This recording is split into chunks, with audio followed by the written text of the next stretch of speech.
Morning, folks. Oh, it's a chilly one. Just in case you were wondering.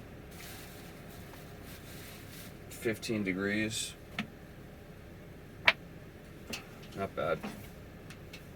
Y'all like these? Mom got me these.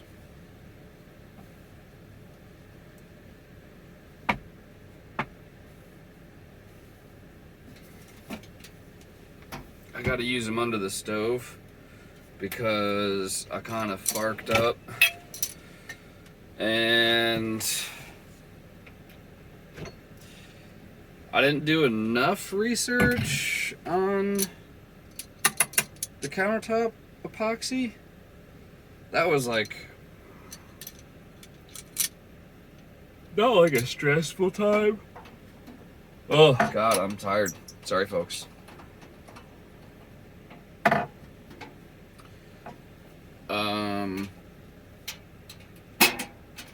It wasn't stressful, but like I've never done anything like epoxy. Like never done that ever. The closest thing I probably did to epoxy was like put way too much fucking glue on a craft when I was like 5. That's probably about it.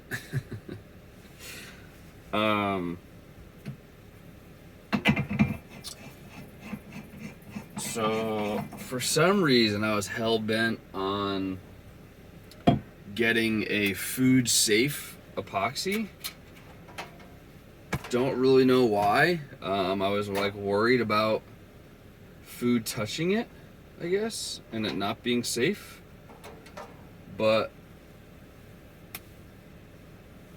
those of you that know me, I get on these like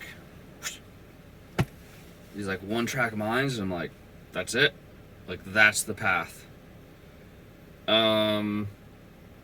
So I was like, when I was first looking at this, I was like, all right, well, I want to do epoxy counters, but I wonder if they make food safe epoxy, you know, like they must, because you see this stuff in restaurants and what, yada yada yada yada, all those things. Well, I found out that they do make it, like it is a thing, you know. Might not be that common, but it's a thing. So I was like, oh, well, food grade epoxy it is. I'm using it in a food area. I have to use food grade epoxy. Why? It's not like I'm chopping food on the counter, like as that's my cutting board. I don't just put food on here like fruit or something, but it's usually a peelable fruit, like, so it doesn't even fucking matter.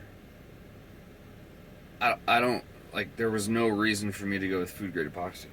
There's nothing wrong with food grade epoxy, but the stuff that I bought and used actually has a pretty low, like, working withstanding temperature, I guess. I don't know what it is, but if I use the stove and I don't put those under it, the little hot pad plate things, there's rubber feet on the bottom of the stove, and the heat that is generated from the stove here will heat the epoxy up enough that the feet will make marks in the countertop. They're not crazy, but they're indents you can feel. Like you can run your finger over them and be like, huh, there's a weird circular dent there. Why? Stove. Yeah, and I didn't do like exhaustive research on the epoxy stuff because I found one fairly quick and I'm like, that's the one. It's got good reviews, that's the one. I have to use it, that's the one. So, yeah, it is what it is. Yeah.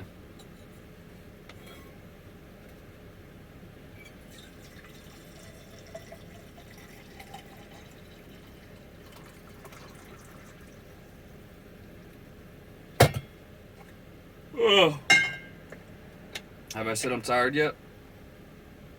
Good.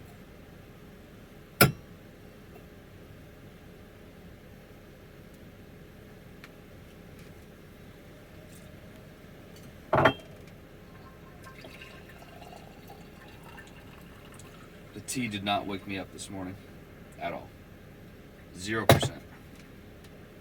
See what the coffee does.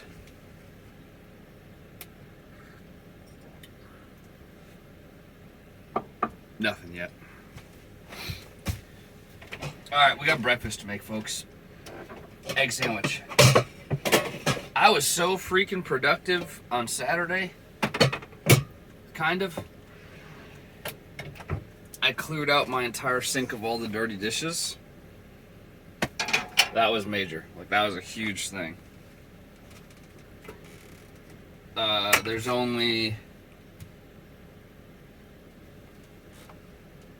5 in there now. Most of it's silverware or rubberware.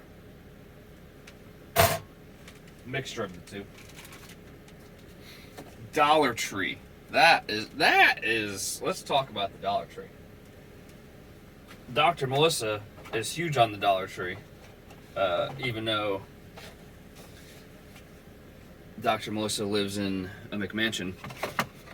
Yeah, you heard me. A McMansion.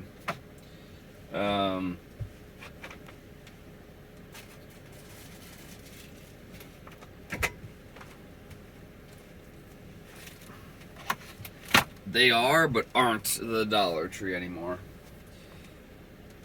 They're the $1.25 tree, which is some horse shit.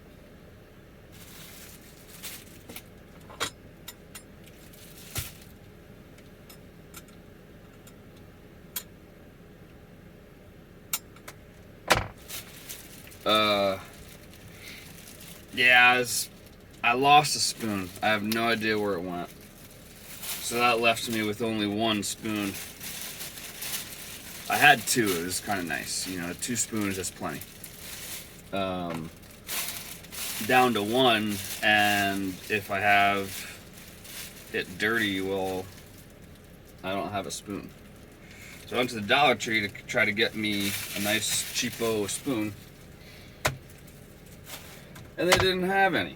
They didn't have any, like, metal ones. Which is fine, because I probably shouldn't trust a spoon made in China from metal anyways. It's probably got some nasty, like, chrome manganese or, like, I don't know, some nasty coating is probably what's on it. So I probably shouldn't do that anyways. So it worked out. So instead, they had these, like, rubber ones. They're, like, flexible. Which is, like, kind of optimal because, when you're eating soup or something like that, and, a metal fork, well, it's got the curve, and that's probably, like, the worst spoon curve example ever. But not really, because it has a point. There's a point on the spoon that contacts your bowl. And that's the only point that will scrape the side of the bowl. Well, with this rubber one, I can smush it and get more scrape area. Kind of sweet.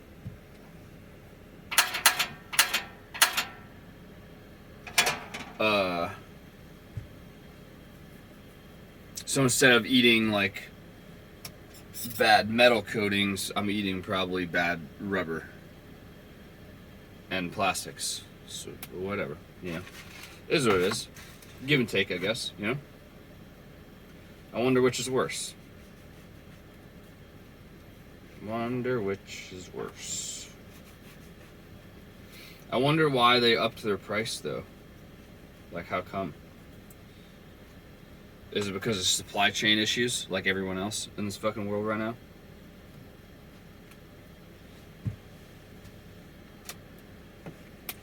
Which is crazy. I mean,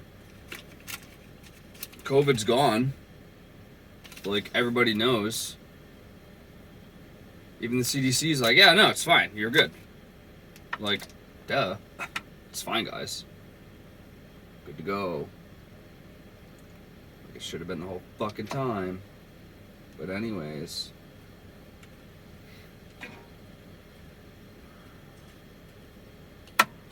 I don't really have a topic today, folks. I'm just rambling. I bought a 4-pack of butter. I was griping about it, but it was like on freaking sale, and I couldn't not buy it. It was a good deal. I think it was like $1 and change for 4 sticks of butter, and I'm like, I don't really want to dedicate space to that in my fridge. But I was able to make it all fit in the top shelf of the fridge, which is so small that it's not useful for anything else. So really, at the end, it's not the end of the world at all. And now I know I can comfortably fit 4 sticks of butter up there. So I can snake those good deals at the Kroger, which is cool. I'm glad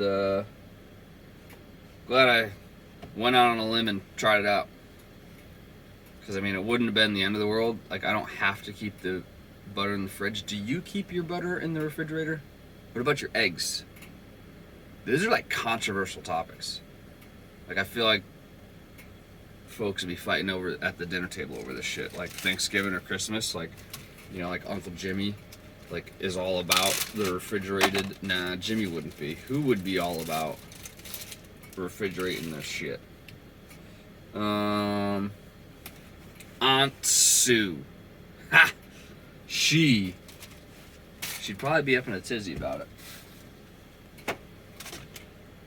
Yep. Aunt Sue. Where, like, and then Uncle Who? Who would stir some shit? I don't have an Aunt Sue. I don't think. Until I get like a text message from mom or Melissa, Dr. Melissa, excuse me. I'd be like, how the fuck did you forget about her? I'd be like, whoops.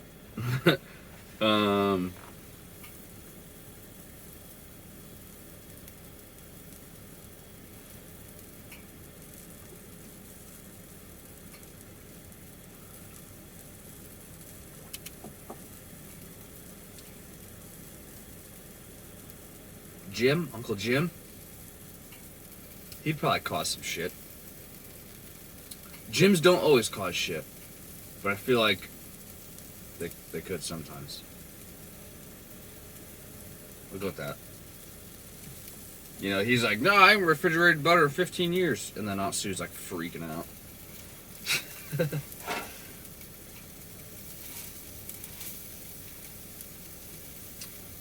Guys, I need water. I don't know what I want to do. I need to just take the time and go check Walmart out, because I know like 90% of them usually have a water filling station in the back where kind of their door to like their back warehouses, and it's usually by like the juices or dairy or whatever section. It's just this thing that stands in the corner and you can bring jugs in and fill it. You've probably never noticed it because you've never had to do that. They have that, but it's grimy sometimes because not a lot of people use it. The one in Alaska was nasty. Like nasty. I had to use it because I was in a pinch, but I was like, fuck man, I wish I had some like wipes on me or something. I should have just went to the cleaning aisle and grabbed some and like cleaned it, but I didn't. So there's that option, or the Kroger sells this. They sell the 5-gallon containers filled with water by like some brand name water filler container. Don't know how much it is, so it would be more expensive. But I could also then just return the container, which then means for the next couple months, I can get rid of my containers. And I'd free up some space down there. But I'd end up needing them again, so it's kind of like one of those, that's kind of not really practical. Yeah. It is what it is. I haven't found a gas station that has a water hose yet. Sometimes there are some. But it is also winter, so you, like down here, nobody's gonna have like an insulated faucet connector. So yeah, there's that. I probably wouldn't be able to get water out of it anyways. Except Wednesday is supposed to be like 60 here. Kind of stoked for that. Never thought I'd see this cold of temperatures down in Arkansas. Nope. Yeah. Another thing, we're just spitballing here today, folks. If you haven't figured that out, like, if you're looking for some real content, just go ahead and shut this shit off. Like, you're not really gonna get it. I think my DEF fluid gauge monitor thing is broken. I don't remember the last time I put DEF fluid in. Oh yes, I do. I put it in when I went home for Christmas. Live action, folks, because I literally could not forget, or I couldn't remember last time I put fluid in until just now. Because I was like, man, when did I put like the last jug in? I did it at Christmas when Dad helped me, not helped me, he did my oil change because I was feeling like complete dog shit. I did some things, but then he got mad at me. And he was like, you should be laying down. And I'm like, I feel fine. He's like, I feel better. I'm like, ah. It went just like that.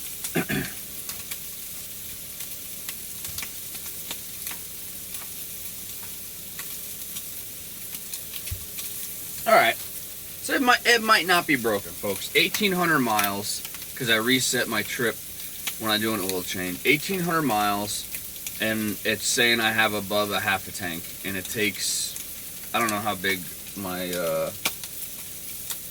container is. It's pretty big. It'll hold 2 of the DEF fluid thingamajigs.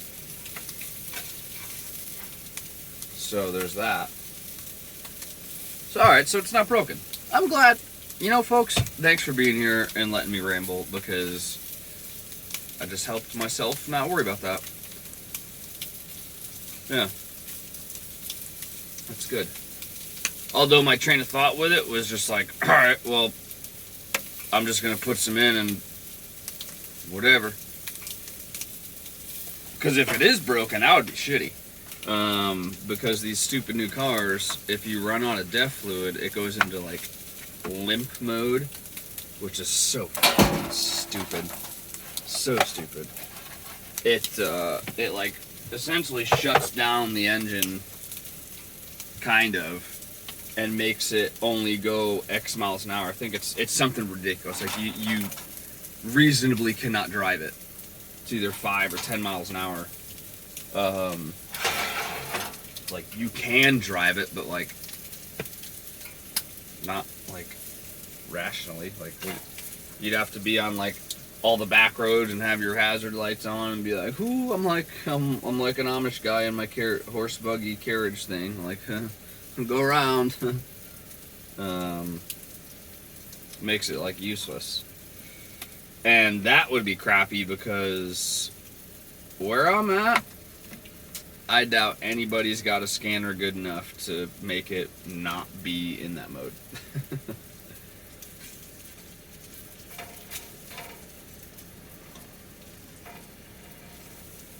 Let's just say like the one reputable garage that's around here, when I had to get towed out,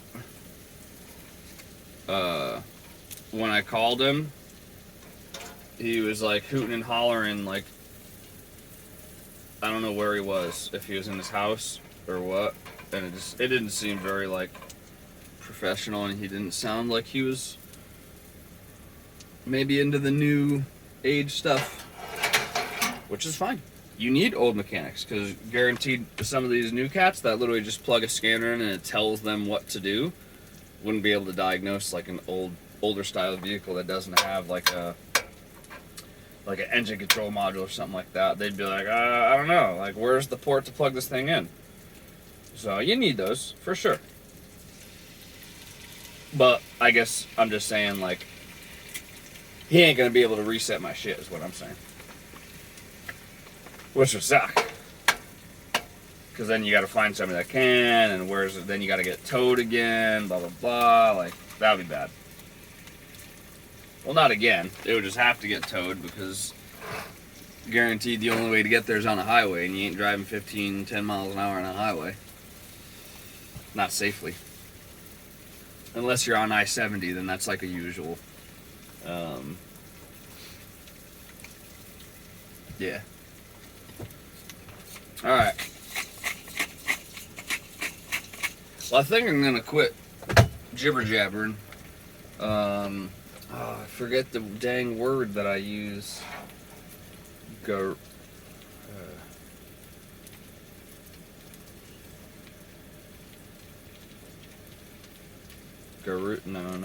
want to say Garrulous or something. Garrulous. I'm being Garrulous.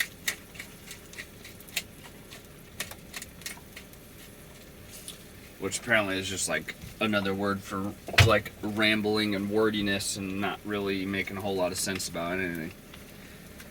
I'm being extremely Garrulous this morning.